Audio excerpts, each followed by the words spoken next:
યોગેન્દ્ર શ્રી ગોપાળાનંદ સ્વામીની વિશેષતા. ભગવાન શ્રી સ્વામિનારાયણ જ્યારે પૃથ્વી પર પ્રગટ વિરાજતા ત્યારે ગઢપુરમાં સરધૂત નિષ્કુળાનંદ સ્વામી ભક્ત ચિંતામણી ગ્રંથની રચના કરતા અને શ્રીજી મહારાજે બતાવતા પછી ભગવાન શ્રી સ્વામિનારાયણ કહે, સ્વામી, આમાં યોગીનું પ્રકરણ દાખલ કરો. જ્યાં સુધી શ્રી ગોપાળાનંદ સ્વામીનું પ્રકરણ નહીં લખો ત્યાં સુધી ગ્રંથ અધૂરો ગણાશે. પછી નિષ્કુળાનંદ સ્વામીએ યોગીન્દ્ર ગોપાળાનંદ સ્વામીને વિનંતી કરી, મહારાજ, ભક્ત ચિંતામણી ગ્રંથમાં આપનું પ્રકરણ લખવાનું આજ્ઞા કરે છે. ત્યારે યોગીન્દ્ર કહે, ડોસા, મારું તમારે કાંઈ દાખલ કરવું નથી. પછી નિષ્કુળાનંદ સ્વામીએ ભગવાન શ્રી સ્વામિનારાયણને કહ્યું, જે યોગી તો લખાવવાની ના પાડે છે, માટે હું શું કરું? પછી બીજે દિવસે ગઢપુરમાં દાદા ખાચરના દરબારમાં લીંબુતર નીચે સભા ભરાઈને શ્રી ગોપાળાનંદ સ્વામી પણ તેમાં બેઠા હતા. ત્યારે શ્રીજી મહારાજ થોડોક ઉદાસ ચહેરો કરી સ્વામી શ્રીને ઉદ્દેશીને કહે, નિષ્કુળાનંદ સ્વામીને લખવાની ના પાડશો તો અમે બીજા કવિઓને હૃદયમાં પ્રવેશ કરીને લખાવીશું. શ્રી ગોપાળાનંદ સ્વામી તો ભગવાન શ્રી સ્વામિનારાયણની મંજૂરીનું અને અનવૃત્તિનું મૂર્તિમંત સ્વરૂપ હતા. ઈષ્ટદેવનો ઈશારો સમજી ગયા પછી તરત જ સ્વામીશ્રીએ નિષ્કુળાનંદ સ્વામીને કહ્યું, સ્વામી, જેમાં આપણા ઈષ્ટદેવની ઈચ્છા હોય તેમ આપણે કરવું. માટે જેમ મહારાજની મરજી હોય ત્યાં જ આજ્ઞા હોય તેમ તમે કરો. પછી નિષ્કુળાનંદ સ્વામીએ ભક્ત ચિંતામણી ગ્રંથમાં શ્રી ગોપાળાનંદ સ્વામી ગુણાતીતાનંદવાદ 142મું પ્રકરણ લખ્યું. તે જોઈને ભગવાન શ્રી સ્વામિનારાયણ બહુ જ રાજી થયા અને આશીર્વાદ આપતા કહ્યું કે જે કોઈને કોઈ પણ પ્રકારનું દુઃખ હશે, ચિંતા કે મૂંઝવણ હશે, ઉદ્વેગ હશે, તે જો ભાવથી આ શ્રી ગોપાળાનંદ સ્વામીના ગુણાનુવાદનું 142મું પ્રકરણ છે તેનો પાઠ કરશે તો તેના તમામ દુઃખો દૂર થશે. તે મહારાજ પામશે. સર્વ અવતારી ભગવાન શ્રી સ્વામિનારાયણ પૃથ્વી પર પધાર્યા ત્યારે ધામધામના અનેક મુક્તોએ પણ ધરા ઉપર જન્મ ધર્યો હતો. તેમાંથી અનેક મુક્તો પુરુષોત્તમ નારાયણના પરમહંસો બન્યા હતા.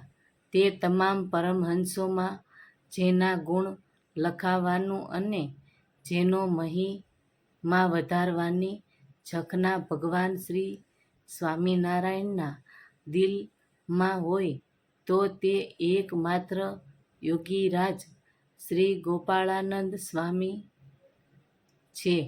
સર્વોપરી છે. શ્રી હરિ સુખરૂપ સહજાનંદ સહજજનને આપે હીર અખંડ નિજ આનંદ. તે પ્રભુજી પધાર્યા કરવા જીવને ઉદાર નિજ પ્રતાપથી તાર્યા અને અગણિત નર ને નાર સર્વોપરી શ્રી હરિ સર્વોપરી તેના સંત યોગી ગોપાળાનંદનો પામે નહીં કોઈ અંત. સર્વો પરમહંસમાં હતા સ્વામી શ્રી શિરમંઠ યોગી ગોપાળાનંદની જગતમાં નહીં કોઈ જોડ.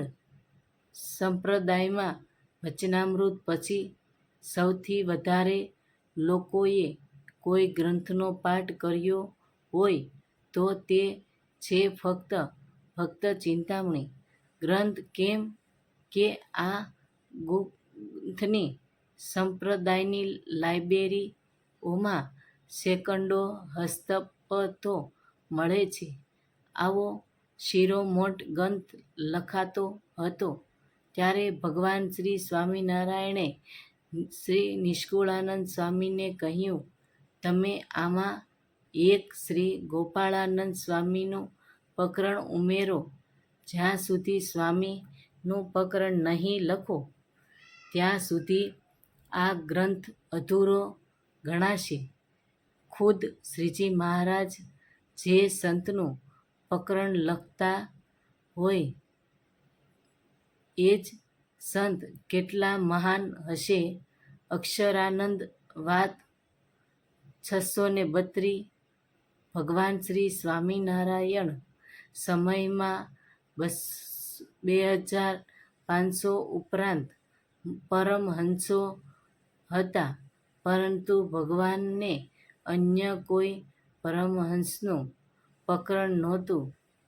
ભક્ત ચિંતામણી જેવા અનુપમ યંત્રમાં માત્ર સ્વામિનારાયણ શ્રીનું પ્રકરણ લખવાયું, જે બતાવે છે કે ગોપાળાનંદ સ્વામી સંપ્રદાયમાં અજોડ સંત હતા.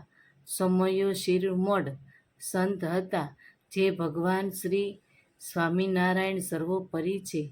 વડતાલ ધામમાં બિરાજતા હરિકૃષ્ણ મહારાજ સર્વોપરી ને અજોડ છે.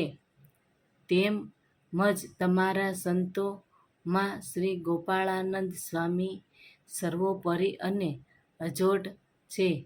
આ વિશ્વમાં કવિએ તો અનેક થયા, પરંતુ જે કવિતા કરવા બેસે અને શબ્દો સામે હાજર થાય એવા તો યતિરાજ બ્રહ્માનંદ સ્વામી એક હતા. વિશ્વમાં ગાયકો અનેક થયા, પરંતુ જે સંત કીર્તન બોલે અને પુરુષોત્તમ નારાયણ ડોલે એવા સંત તો પ્રેમમૂર્તિ પ્રેમાનંદ સ્વામી એક હતા.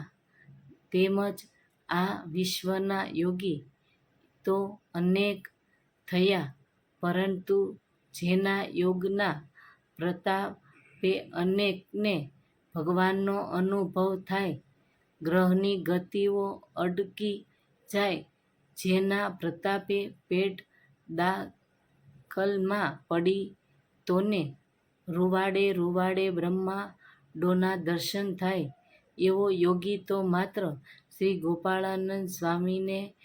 જેમ ભગવાનનો મહિમા અપાર છે તેમ આવા સંતોને મહિમા અપાર છે.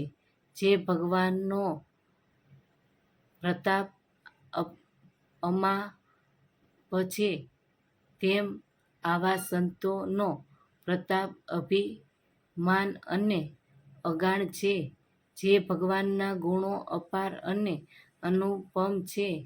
જેમ જ યોગીરાજ શ્રી ગોપાળાનંદ સ્વામી જેવા સંતના ગુણો અપાર અને અનુપમ છે.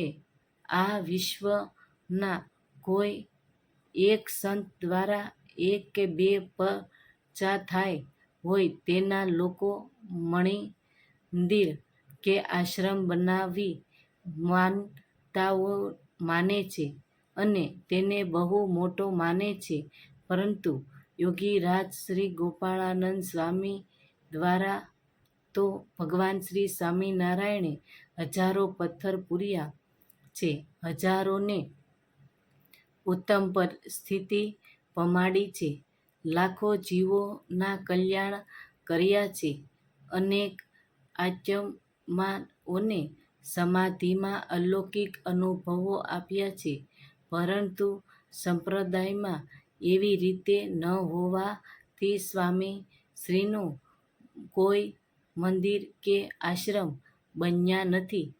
એનો અર્થ એવો ન સમજવો કે ગોપાળાનંદ સ્વામી સામાન્ય સંત હતા.